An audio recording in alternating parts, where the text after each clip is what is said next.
Equity to me, especially in a world like we live in today, is one of the most important things that I think every single person, regardless of what profession, should be focusing on, because we're living in a world now where I feel like we need to come together and we need to be a part of everyone's success, everyone's journey, and that looks different for other people.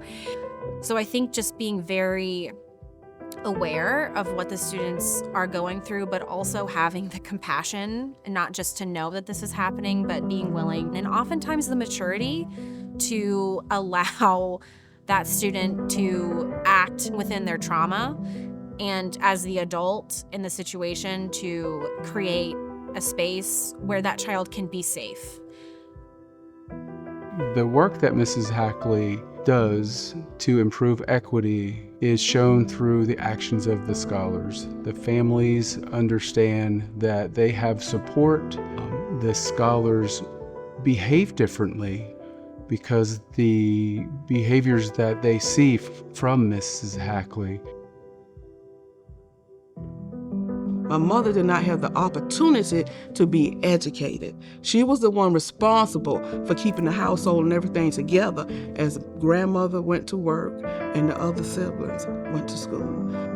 My mother lived to be 70 years old with the strategies that I taught her. Nobody knew that my mother couldn't even read, that she couldn't even read a label.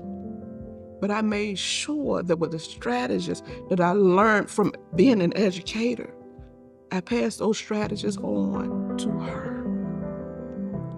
And I'm just grateful. I'm just grateful to be in a position to be able to do this. I go hard, and I do. And I raise the bar for my students, because one day, they're gonna be adults. What we do, we teach kids strategies to overcome your disability. All of this, I don't look for accolades, awards. I just don't.